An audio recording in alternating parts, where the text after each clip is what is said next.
नमस्कार। आज हम एक बहुत ही महत्वपूर्ण विषय पर बात करने वाले हैं। हाँ बिल्कुल। भारत में जो 2024-25 के दौरान अहम राष्ट्रीय नियुक्तियां हुई हैं, उन पर जी। हमारे पास जो जानकारी है वो कई स्रोतों से जुटाई गई है। इसमें हाल की जो भी बड़ी नियुक्तियां हैं उनका पूरा ब्यौरा है। और देखिए, ये चर्चा उन सब के लिए बहुत काम की है जो प्रतियोगी परीक्षाओं की तैयारी कर रहे हैं, हाँ, खास तौर पर। जैसे IBS CIO, SSC CGL या फिर रेलवे NTPC। बिल्कुल, इनमें ये सवाल आते ही हैं। हाँ, इनमें अक्सर पूछा जाता है कि किस पद पर कौन नियुक्त हुआ है। तो हमारा मकसद सिर्फ नाम बताना नहीं है, नहीं नहीं। बल्कि उनके महत्व को समझना है और उन्हें याद रखने में भी मदद करना है। तो चलिए शुरू करते हैं इसका विश्लेषण। जरूर। और जैसा आपने कहा, ये सिर्फ नाम और पद नहीं है, ये नियुक्तियां दिखाती हैं कि देश के जो अहम संस्थान हैं, वो किस दिशा में जा रहे हैं, सही। किन लोगों को जिम्मेदारी मिली है और इसका शासन, नीति, नेतृत्व पर क्या असर पड़ेगा। हमारे पास देखिए, न्यायपालिका से लेकर प्रशासन, सुरक्षा, अर्थव्यवस्था, कई क्षेत्र हैं। हाँ, काफी लंबी लिस्ट है। तो शुरुआत कहाँ से करें? सबसे ऊंचे न्यायिक पद से करते हैं। हाँ, ठीक रहेगा। भारत के 52वें मुख्य न्यायाधीश मतलब CJI, जी। न्यायमूर्ति BR गवई, हाँ ये नियुक्ति हुई है। हाँ, और CJI का पद कितना अहम है ये तो हम सब जानते हैं। मतलब पूरी न्यायपालिका का शीर्ष पद, बिल्कुल। सुप्रीम कोर्ट का कामकाज, देश की न्यायिक दिशा, सब पर इनका गहरा प्रभाव होता है। और इसी से जुड़ा एक और निकाय है NLSA। हाँ, राष्ट्रीय विधिक सेवा प्राधिकरण। NLSA इसका क्या काम है? देखिए, NLSA का मुख्य काम है समाज के जो कमजोर वर्ग हैं उनको मुफ्त कानूनी सहायता देना। अच्छा। और इसके कार्यकारी अध्यक्ष बने हैं न्यायमूर्ति सूर्यकांत। ओके।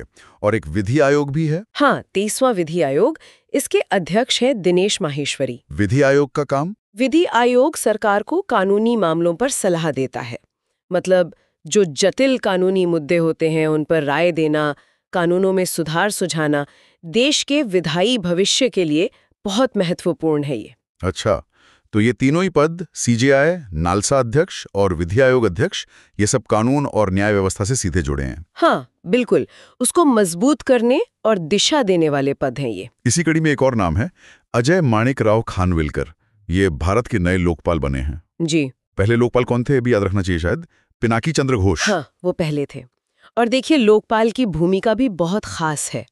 इसका मुख्य काम है भ्रष्टाचार के आरोपों की जांच करना, जो सार्वजनिक पदाधिकारी हैं उनके खिलाफ। अच्छा, मतलब एंटी करप्शन वॉचडॉग जैसे। हाँ, कह सकते हैं।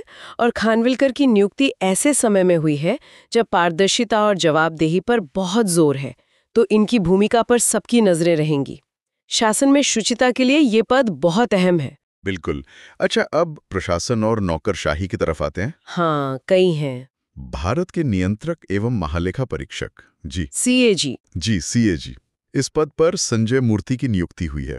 CAG का पद तो संवैधानिक है ना? हाँ, बिल्कुल संवैधानिक पद है और इसे सरकार का वॉचडॉग भी कहते हैं। वॉचडॉग मतलब? हाँ, मतलब सरकार जो भी पैसा खर्च करती है, केंद्र सरकार हो या राज्य सरकारें, उसका ऑडिट करना CAG का काम है। अच्छा, सारे खर्चों का? हाँ, सभी खर्चों का। ये देखना कि पैसा सही तरीके से, नियम से खर्च हुआ या नहीं। इनकी जो रिपोर्ट्स होती हैं वो संसद और विधानसभाओं में रखी जाती हैं और इससे वित्तीय जवाबदेही तय होती है। तो संजय मूर्ति की नियुक्ति काफी महत्वपूर्ण है इस लिहाज से। सही। और वित्त मंत्रालय में भी कुछ फेरबदल हुए? हाँ, वहाँ भी अजय सेठ नए वित्त सचिव और अरविंद श्रीवास्तव राजस्व सचिव। जी, ये दोनों पद भी देश की आर्थिक नीतियों और खासकर राजस्व मैनेजमेंट के लिए बहुत अहम है। वित्त सचिव का रोल क्या होता है? ठीक। वित्त सचिव जो हैं वो आर्थिक मामलों के विभाग के प्रमुख होते हैं। बजट बनाने से लेकर पूरी अर्थव्यवस्था के मैनेजमेंट तक में इनकी मुख्य भूमिका होती है। और राजस्व सचिव? राजस्व सचिव टैक्स नीतियों और टैक्स कलेक्शन का जो विभाग है उसका नेतृत्व करते हैं। आजकल के वैश्विक माहौल में तो इन दोनों अधिकारियों की भूमिका और भी चुनौतीपूर्ण हो गई है। हाँ, वो तो है। अच्छा, अब जरा प्रधानमंत्री कार्यालय PMO की बात कर लें। जी। शक्तिकांत दास प्रधानमंत्री के प्रधान सचिव हैं और निधि तिवारी प्रधानमंत्री की निजी सचिव। हाँ, ये दोनों नियुक्तियां भी अहम हैं। प्रधान सचिव का पद तो PMO में बहुत ताकतवर माना जाता है। हाँ, सुना है। वो प्रधानमंत्री के सबसे भरोसेमंद सलाहकारों में से होते हैं। PMO का पूरा कामकाज, मंत्रालयों से समन्वय, फाइलों का प्रबंधन, सब में उनकी केंद्रीय भूमिका रहती है। और निजी सचिव? निजी सचिव प्रधानमंत्री के रोज के कार्यक्रम, मुलाकातें, इन सब का मैनेजमेंट देखते हैं। मतलब प्रधानमंत्री के कामकाज को सुचारू रखने के लिए ये दोनों पद जरूरी हैं। और नीति आयोग, जो सरकार का थिंक टैंक है, हाँ, नीति आयोग, उसमें राजीव गौबा को पूर्णकालिक सदस्य बनाया गया है। जी। नीति आयोग देश के विकास के लिए लंबी अवधि की नीतियां और रणनीतियां बनाता है। और गौबा तो पहले कैबिनेट सचिव भी रह चुके हैं। उनका अनुभव यकीनन आयोग के काम आएगा। आयोग राज्यों के साथ मिलकर सहकारी संघवाद को भी बढ़ावा देता है। चलिए अब जरा सुरक्षा और रक्षा के क्षेत्र में चलते हैं। हाँ, ये भी बहुत महत्वपूर्ण क्षेत्र है। अच्छा, ये याद दिलाना शायद ठीक रहेगा कि जनरल बिपिन रावत भारत के पहले चीफ ऑफ डिफेंस स्टाफ थे। ये परीक्षाओं में पूछा जा सकता है। हाँ, ये तथ्य महत्वपूर्ण है। हाल की नियुक्तियों में इंटेलिजेंस ब्यूरो यानी आईबी के प्रमुख कौन हैं? तपन कुमार डेका। जी, तपन कुमार डेका। आईबी देश के मुख्य आंतरिक खुफिया एजेंसी है। हाँ, देश के भीतर के खतरे, आतंकवाद, जासूसी, इन सब पर नजर रखना और सरकार को खुफिया जानकारी देना। तो तपन डेका का इस पद पर रहना आंतरिक सुरक्षा के लिहाज से अहम है। और एक राष्ट्रीय सुरक्षा सलाहकार बोर्ड भी होता है। हाँ, NSAB। इसके प्रमुख बने हैं आलोक जोशी। हाँ, ये बोर्ड क्या करता है? NSAB जो है वो राष्ट्रीय सुरक्षा सलाहकार यानी NSA को सलाह देता है। अच्छा। इसमें अलग अलग क्षेत्रों के विशेषज्ञ होते हैं, विदेश नीति, रक्षा, खुफिया, अर्थशास्त्र। ये बोर्ड देश की सुरक्षा चुनौतियों पर गहराई से सोच विचार करके NSA को रणनीतिक सलाह देता है। आलोक जोशी का अनुभव इसमें काम आएगा। रक्षा क्षेत्र में और भी नाम हैं, जैसे नर्मदेश्वर तिवारी। हाँ, वो भारतीय वायुसेना के उप प्रमुख बने हैं। उप प्रमुख की भूमिका? वायुसेना के जो ऑपरेशंस होते हैं, उसकी तैयारी, इन सब में उप प्रमुख की भूमिका काफी महत्वपूर्ण होती है। ठीक है। और एक BCAS भी है, नागरिक उड्डयन सुरक्षा ब्यूरो। हाँ, BCAS। इसके महानिदेशक हैं राजेश निर्वाण। BCAS का काम क्या है? BCAS हवाई अड्डों और विमानों की सुरक्षा के मानक तय करता है और उन्हें लागू करवाता है। मतलब हवाई यात्रा को सुरक्षित बनाने में इसका रोल सेंट्रल है। अच्छा। और एक पद है रक्षा लेखा महानियंत्रक, CGDA, डॉक्टर मयंक शर्मा। हाँ, CGDA। ये पद शायद उतना लाइमलाइट में नहीं रहता। हाँ, कम सुना है इसके बारे में। लेकिन ये भी महत्वपूर्ण है। ये रक्षा मंत्रालय के तहत आता है। ओके। और जो रक्षा सेवाओं का बजट है, खर्चे हैं, खाते हैं, उनका ऑडिट और भुगतान, ये सब CGDA की जिम्मेदारी है। रक्षा बजट तो देश के सबसे बड़े बजट में से है। हाँ, वो तो है। तो उसका सही वित्तीय प्रबंधन सुनिश्चित करना CGDA का काम है। समझ गया। अच्छा, अब आते हैं विभिन्न आयोगों और नियामक संस्थाओं पर। जी। चुनाव आयोग सबसे पहले, लोकतंत्र के लिए बहुत जरूरी। ज्ञानेश कुमार देश के 26वें मुख्य चुनाव आयुक्त बने हैं, CEC। हाँ, CEC का पद बहुत ही महत्वपूर्ण है। स्वतंत्र और निष्पक्ष चुनाव कराना, आचार संहिता लागू करना, पार्टियों को मान्यता देना, ये सब चुनाव आयोग के काम है और CEC इसका नेतृत्व करते हैं। ज्ञानेश कुमार पर यह बड़ी जिम्मेदारी है। मानवाधिकारों के लिए कौन सा आयोग है? NHRC। हाँ, राष्ट्रीय मानवाधिकार आयोग, NHRC। इसके अध्यक्ष बने हैं V राम सुब्रमण्यम। इनका क्या काम है? NHRC मानवाधिकार उल्लंघन के जो मामले होते हैं उनकी जांच करता है, सरकार को सिफारिशें देता है। एक तरह से प्रहरी संस्था है ये। अच्छा। V राम सुब्रमण्यम तो सुप्रीम कोर्ट के पूर्व न्यायाधीश भी हैं। उनका अनुभव इस भूमिका में काफी मदद करेगा। और महिलाओं के लिए राष्ट्रीय महिला आयोग? जी, राष्ट्रीय महिला आयोग की अध्यक्ष विजया रहाटकर बनी है। इनका काम? महिला आयोग महिलाओं से जुड़े कानूनों को देखता है, उनके अधिकारों के हनन के मामलों पर नजर रखता है और उनकी स्थिति सुधारने के लिए सरकार को सुझाव देता है। विजया रहाटकर की नियुक्ति इस काम को आगे बढ़ाएगी। शिक्षा के क्षेत्र में UGC है, विश्वविद्यालय अनुदान आयोग। हाँ, UGC उच्च शिक्षा के मानक तय करने वाली मुख्य संस्था है। इसके अध्यक्ष विनीत जोशी हैं। UGC का रोल तो बहुत बड़ा है विश्वविद्यालयों के लिए। बिल्कुल, अनुदान देना, नियम बनाना, शिक्षा की गुणवत्ता बनाए रखना। और अभी जो नई राष्ट्रीय शिक्षा नीति लागू हो रही है, उसमें UGC अध्यक्ष की भूमिका और भी महत्वपूर्ण हो गई है। और आधार कार्ड वाली संस्था UIDAI? हाँ, भारतीय विशिष्ट पहचान प्राधिकरण। इसके CEO बने हैं भुवनेश कुमार। आधार तो आजकल हर जगह चाहिए। हाँ, सही कहा। UIDAI देश के सबसे बड़े डिजिटल पहचान डेटाबेस को संभालता है। उसकी सुरक्षा, प्राइवेसी उसका सही इस्तेमाल, ये सब देखना सीईओ की जिम्मेदारी है। भुवनेश कुमार के सामने ये बड़ा चैलेंज है। और वकीलों की संस्था बार काउंसिल ऑफ इंडिया के अध्यक्ष मनन कुमार मिश्रा, और फिल्मों से जुड़ा एनएफटीसी, राष्ट्रीय फिल्म विकास निगम, उसके प्रमुख है प्रकाश मगदम। एनएफडीसी भारतीय सिनेमा को प्रमोट करता है।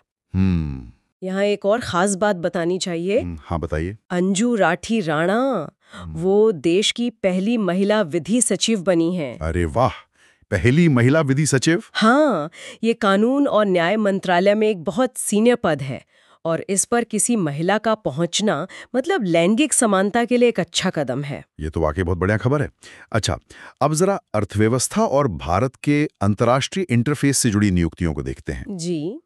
अंतर्राष्ट्रीय सौर गठबंधन ISA, हाँ, इसका मुख्यालय गुरुग्राम में है ना? हाँ बिल्कुल। इसके अध्यक्ष आशीष खन्ना बने हैं। ISA भारत की एक बड़ी ग्लोबल पहल है। हाँ, सुना है इसके बारे में। इसका मकसद है दुनिया भर में सौर ऊर्जा के इस्तेमाल को बढ़ावा देना, खासकर उन देशों में जो कर्क और मकर रेखा के बीच हैं। इस गठबंधन का नेतृत्व करना भारत के लिए गर्व की बात है।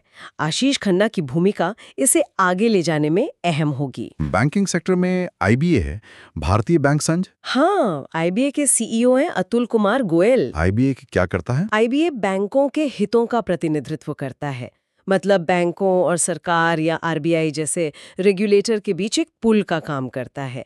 बैंकिंग से जुड़े जो भी मुद्दे हैं, सुधार हैं, नीतियां हैं, उन पर IBA की राय मायने रखती है। अच्छा, अब वैश्विक मंचों पर भारत का प्रतिनिधित्व कौन कर रहा है? संयुक्त राष्ट्र, UN में? UN में भारत के स्थायी प्रतिनिधि नियुक्त हुए हैं पार्वतानेनी हरीश। स्थायी प्रतिनिधि, ये पद तो बहुत महत्वपूर्ण होगा। हाँ बहुत। वो न्यूयॉर्क में UN मुख्यालय में भारत का चेहरा होते हैं, भारत का पक्ष रखते हैं, वैश्विक मुद्दों पर भारत की ओर से बातचीत करते हैं। पार्वतानेनी हरीश पर यह बड़ी जिम्मेदारी है। और यूनेस्को में, जो शिक्षा, विज्ञान, संस्कृति वाली एजेंसी है? यूनेस्को में भारत के स्थायी प्रतिनिधि हैं विशाल V शर्मा। और यूनिसेफ के राष्ट्रीय राजदूत के तौर पर आयुष्मान खुराना का नाम भी था। हाँ, आयुष्मान खुराना।